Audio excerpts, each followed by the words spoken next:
página. Eduardo se muere de ganas de contestarme, pero tenemos una nota en línea y vamos a hablar de China. Lo vamos a hacer con Sebastián Schulz, que es sociólogo, que es becario doctoral del CONICET, investigador del Centro de Estudios Chinos de la Universidad Nacional de La Plata y del Centro de Investigaciones en Política y Economía, el CIEPE. Sebastián Schulz, aquí del otro lado de la línea, Hugo Gullman, acompañado por Eduardo Bior y por Larry Levy. ¿Cómo estás? ¿Cómo andan, Hugo, Larry, Eduardo? Un gustazo hablar con ustedes. Bueno, igualmente para nosotros. Y Eduardo te va a hacer la primera pregunta de nuestro equipo. ¿Qué tal, Sebastián? ¿Cómo andas? Vamos a empezar por lo último, por lo más candente. ¿Cómo evaluás el rol que ha tenido la República Popular de China como mediadora para que la República Islámica de Irán y el Reino de Arabia Saudita reanuden sus relaciones diplomáticas después de tantos años de enfrentamiento y que además lo hagan en Pekín? ¿Qué es significación? Bueno, sí. No, es la verdad que es un hecho estratégico. Creo que ha tenido una trascendencia que va en sintonía con lo que significa, como vos bien decías, que primero, que haya un acuerdo de recomposición de relaciones diplomáticas entre dos potencias medias del sistema internacional y dos potencias centrales en Medio Oriente, que es una zona que ha sufrido mucho la intervención norteamericana, ha sufrido mucho la injerencia de las potencias occidentales y ha venido muy golpeada, y que bajo la mediación de China, la mediación de manera directa, probablemente y seguramente haya habido otras mediaciones más indirectas, pero la mediación de China es central, digamos, lo muestra el hecho de que el ex canciller y actual responsable de las relaciones internacionales del partido, Wang Yi, haya sido la persona que estaba sentada en el medio de ambos países, digamos.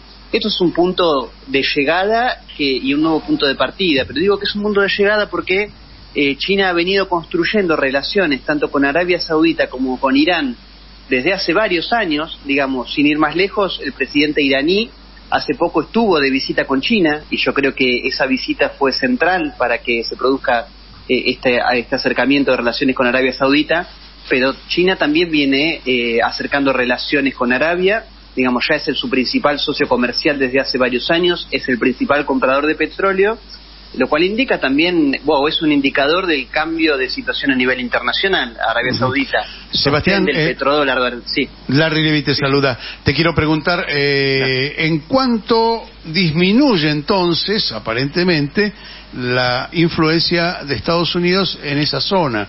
Evidentemente, un acuerdo entre Arabia Saudita, que era hasta hace no mucho tiempo un aliado de Estados Unidos, hoy parece que le plantea, no batalla, pero le plantea una cara diferente, ¿no? ¿Cuánto influye en la caída de Estados Unidos en su influencia internacional? Bueno, es que es central, digamos, y creo que tiene dos momentos esta situación. Por un lado, la victoria de Biden en Estados Unidos es un punto quiebre, porque también hay que decir que Medio Oriente es estratégico para la fracción neoconservadora del establishment norteamericano, digamos, que generalmente asociamos al Partido Republicano. Para el Partido Republicano, Medio Oriente es el grifo global de petróleo, digamos, es donde se sostiene el petrodólar. Por eso generalmente son durante los gobiernos de los Bush o los Trump, en donde el foco de la seguridad nacional se centra en Medio Oriente. Biden ha corrido ese foco de la seguridad hacia otras regiones como son Ucrania, es decir, el puente entre Asia y Europa, y de ahora lo está corriendo cada vez más hacia el mar del sur de China, es decir, Taiwán. Entonces, ya con la victoria de Biden hay un corrimiento del eje de la seguridad nacional de Estados Unidos que tanto China como otros actores como Rusia y la India van a venir a profundizar, digamos, es decir, tanto Irán como Arabia Saudita ganan márgenes de acción, ganan márgenes de libertad, y acompañados con la espalda de China deciden avanzar mucho más en estrategias soberanistas, digamos. Bueno, Arabia Saudita, por ejemplo, solicitó hace poco su membresía al BRICS, digamos, para que veamos de lo que estamos hablando, de un cambio de las relaciones de poder a nivel global. Sebastián, la semana pasada, durante la sesión del Congreso Nacional del Pueblo en Pekín, Xi Jinping fue electo para un tercer periodo. Todos los medios destacaron que era un hecho histórico, porque desde la muerte de Mao Zedong en 1976 ningún presidente había ejercido el cargo por más de 2 periodos. Pero lo que a mí particularmente me llamó mucho la atención es que como segundo se eligiera a un representante del grupo de Shanghái. Es decir, un grupo que se lo considera, entre comillas, digamos, dentro del Partido Comunista, como un grupo neoliberal, además afectado por las denuncias de corrupción hace unos 10, 15 años. Es decir, un grupo asentado en la inmensa metrópoli que es Shanghái. Y sin embargo Xi Jinping hace, digamos, una alianza con este grupo, sin pertenecer él a esta orientación, hace una alianza con este grupo. ¿Eso qué indica? ¿Indica que están cerrando filas ante algún peligro, ante alguna amenaza, o por qué? Mira, obviamente China es un partido Estado, o sea, la forma de gobierno es partido-Estado, digamos. Las internas que existen entre los proyectos políticos y económicos al interior de China se dirimen al interior del partido y al interior del Estado. La mayor parte están expresados en ese interior, y ahora en ese marco hay una correlación de fuerzas obviamente dominante, que es la que encabeza Xi Jinping, que es la que ha llevado a China en estos últimos 10 años a ocupar en el lugar que hoy ocupa a nivel internacional, liderando o estando a la vanguardia del desarrollo económico y tecnológico global. Y por lo que parece indicar las resoluciones de esta Asamblea Nacional del Pueblo, el foco de los próximos 5 años va a estar puesto en la seguridad nacional, digamos, frente a las amenazas internacionales, y en el fortalecimiento y robustecimiento de la economía interna, esto que en China se llama la prosperidad común, la circulación dual, es decir, aumentar cada vez más el nivel de vida del pueblo, ajustando a algunos problemas clave que ha tenido China en los últimos años, como por ejemplo el negocio inmobiliario, las burbujas hipotecarias, sostener esta erradicación de la pobreza que se ha logrado en el último tiempo, aumentar el salario de la población, obviamente la cuestión de la natalidad, son temas centrales. Tengo que hacerte una pregunta puntual, muy puntual, porque además eso eventualmente nos afectaría a nosotros como argentinos. ¿Existe alguna amenaza aguda contra la seguridad nacional de China? Bueno, es que sí, digamos, y creo que lo ha dicho la propia OTAN, de que hoy la región estratégica donde se están definiendo los asuntos globales es el Mar del Sur de China, y es lo que ellos llaman el Indo-Pacífico. Digamos, están hablando de Taiwán, están hablando de Hong Kong, en ese marco también el acuerdo para establecer nuevas bases militares en Filipinas, la visita de Nancy Pelosi a Taiwán, el AUKUS. Bueno, estamos hablando de que los problemas de seguridad que ha definido la OTAN están en Ucrania, por supuesto, y están también ahí. China de eso es consciente. China sabe que las guerras hoy no son solo las guerras convencionales, sino que la OTAN, y esto lo ha dejado claro el documento que publicó hace algunas semanas China de la hegemonía estadounidense y sus peligros. Estados Unidos ha instigado los desórdenes internos, ha financiado mercenarios para generar inestabilidad, como lo vemos en Xinjiang, en el Tíbet, en la propia Hong Kong. China está muy atento a esto y sabe que son los problemas que se le van a venir en los próximos años. Sebastián, en el marco de esto que nació nuestra conversación, que era el acuerdo entre Arabia Saudita e Irán, estamos paseando por varios lados, ¿no? China, sí. En fin.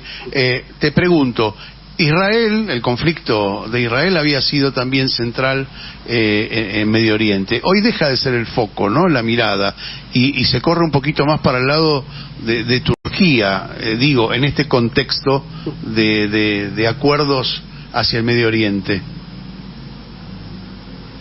Bueno, sí, o sea, Turquía es un actor central en esta región, digamos, en esta disputa. Incluso es un actor con proyección global o con capacidad de fuego global, digamos. Cuando hablamos de Turquía, estamos hablando de un país que es importante, pero también de un estado civilización que está a la altura de Irán, a la altura de Arabia Saudita, a la altura de la propia China. China es muy respetuoso también con las historias de los pueblos y Turquía, bueno, en su mediación con la OTAN, por ejemplo, en el rechazo, por ejemplo, al ingreso en su momento de Finlandia a la OTAN, ha jugado un rol importante. China tiene, digamos, buenas relaciones en ese marco con Turquía. Turquía también ha ocupado un lugar central en la resolución o el intento de resolución del conflicto en Ucrania, lo cual es valorado por China. Y China tiene, digamos, no solo China, sino todo el esquema que hoy empuja la multipolaridad, tiene la decisión de resolver la cuestión de Medio Oriente, digamos, porque quitar a Estados Unidos del centro de Medio Oriente es terminar de romper uno de los sostenes de la hegemonía del dólar, que es lo que sostiene en gran medida junto con el Pentágono la hegemonía norteamericana. En ese marco también China ha acercado posiciones con Israel. De hecho tiene inversiones en puertos israelitas en el marco de la iniciativa de la Franja y la Ruta. Creo que es algo que va a llevar más tiempo, pero creo que no es algo que no tenemos que descartar en este marco de realineamientos y reposicionamientos internacionales. Sebastián, este fortalecimiento de China, que se expresa también en los datos económicos, es decir, ya por poder adquisitivo el Producto Bruto chino ya es el primero del mundo, se ha superado a Estados Unidos. Si miramos las perspectivas de crecimiento económico para este año, China 5,5, Estados Unidos 1,3, es decir, hay un desacople entre el desarrollo de la economía china y euroasiática por un lado, la occidental por el otro. ¿Qué implica para nosotros? Porque, por ejemplo, la jefa del Comando Sur del ejército norteamericano, la general Laura Richardson, viene todos los días, insistiendo y advirtiendo contra el peligro chino en América. ¿Corremos algún peligro si mejoramos, intensificamos nuestra asociación con China? Bueno, yo creo que ahí hay varios puntos para poner el foco y que creo que, como vos decís, están vinculados. O sea, primero, para despejar, creo, variables, creo que nosotros en América Latina y el Caribe hemos vivido la etapa más cruda de la hegemonía norteamericana, del unipolarismo norteamericano, y así también lo hemos sufrido, y sabemos que nunca la primacía norteamericana en el sistema internacional va a ser buena para nuestros pueblos. En ese marco, cualquier proceso de avance de esquemas multipolares empujados por China, por Rusia, por Irán, por Turquía, por la India, va a ser beneficiosa para los pueblos, en tanto implica una distribución del poder que nos otorga condiciones de posibilidad para avanzar en ese mismo sentido en proyectos soberanistas. Dicho esto, creo que lo importante de China, además de su crecimiento económico, es su capacidad de ganar en grados de soberanía político-económica, digamos, y estratégica. Es decir, el crecimiento de China, en gran medida, durante los años 80 y 90, estuvo apalancada por la erradicación de las transnacionales en territorio chino, digamos, a partir de la mano de obra barata y las políticas de reforma y de apertura de Deng Xiaoping. Fueron las propias transnacionales las que explican en gran medida el ascenso económico de China. Ese no es un problema. El problema es cuando China, bajo la dirección del Partido Comunista, empieza a tomar las riendas de su desarrollo económico y a plantear amenazas para la sostenibilidad de la hegemonía norteamericana y la hegemonía occidental. Creo que estamos en ese proceso y por eso los Estados Unidos están tan preocupados por el ascenso chino, porque hoy por hoy empiezan a plantear un desafío más sistémico, si queremos. Claro. Es decir, por lo que recomiendas, si te dijera, bueno, ¿qué recomendás para los próximos años para Argentina?